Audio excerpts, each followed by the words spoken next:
And in Houston, Texas, Josh Young, portfolio manager at Bison Interests, an energy investment firm.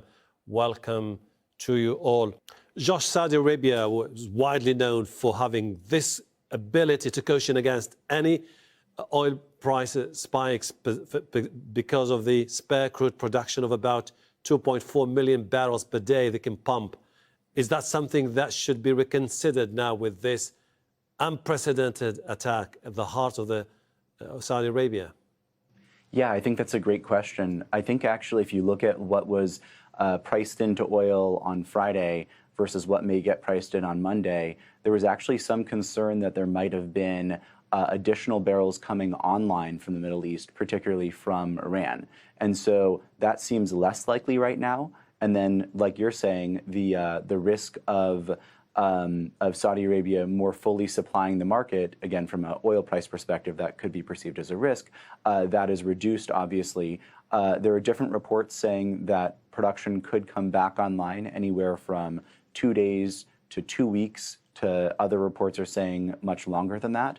And if it does, in fact, take multiple weeks for oil production to come back online from this particular facility that got attacked, as well as from the field that got attacked, that could have a really substantial effect both on the price of oil as well as on the Saudi economy. Josh, we are in an area where there's this ongoing debate, strained relations between Iran and between the US about the supply routes across the Strait of Hormuz. Add to that what is happening now in Saudi Arabia and the installations which have been recently hit. Is this the beginning of a new geopolitical context where oil supplies have to be redefined in a way or another? Yeah, I think that's a great question. I think we've been in a period where there's almost been a geopolitical discount for oil rather than a geopolitical premium.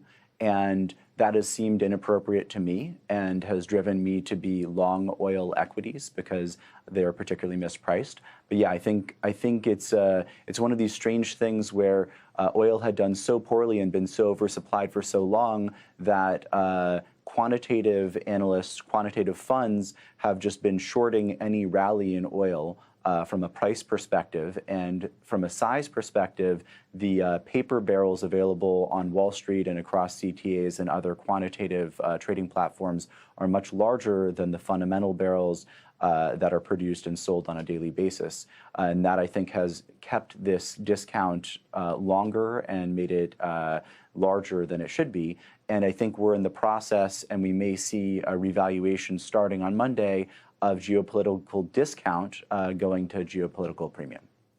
Josh, this comes when the Saudis are really excited about what they consider to be plans for the largest initial public offering of stock in the world for their oil company, Aramco, which they believe could be one of the biggest financial events of all times. Is this something that comes as a major setback for all those plans? Yeah, I mean, ironically, every news article, every news headline, every news segment like this, is going to further exacerbate the political risk that gets priced into Saudi Aramco.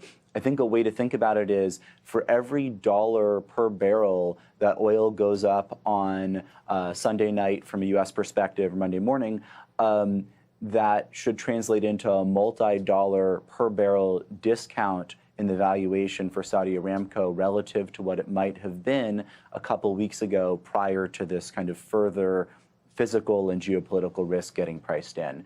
And I think there's been a little bit of misunderstanding about what Aramco could or should be worth. There's this idea that, I mean, it's almost like being talked about like a WeWork or something like that, where it gets valued at this kind of extreme high valuation. While Aramco does produce a lot of barrels of oil, oil companies predominantly today are trading as a multiple of the EBITDA that they generate. So the earnings before interest, taxation, depreciation, and amortization. So if you look at what Aramco actually earns, net of taxes and royalties and so on, and then, and we don't have the exact financials out, but if you look at what they likely earn, and then you look at the additional discount that needs to get put on their multiple, given the geopolitical risk and the actual physical security risk of their barrels being able to get produced and getting processed and getting sold, I mean, one could argue that the likely valuation if they went public tomorrow would be substantially lower than the number that they're talking about. Josh, if you look at the targeted oil facilities, they can process something like 9 million barrels a day.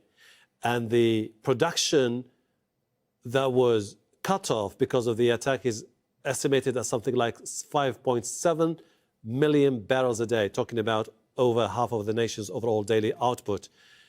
Do you expect the oil prices worldwide to be affected? Are we going to see a dramatic increase in the oil prices in the coming days or weeks?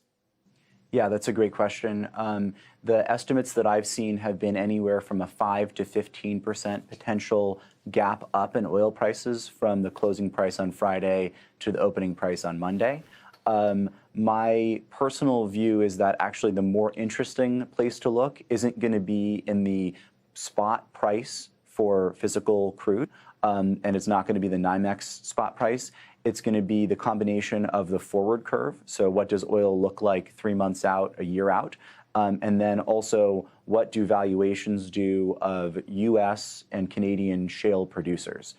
Because if their valuations start to increase along with the forward curve, so further out oil prices increasing, you could see a substantial increase in drilling activity in the U.S. and Canada, which over the short to medium term could start to offset some of the losses. So I would watch for both the immediate effect, which again, analysts much smarter than me with much more data than me are estimating at 5 to 15%, along with the potential revaluation up of very depressed levels of oil stocks in the U.S. and Canada.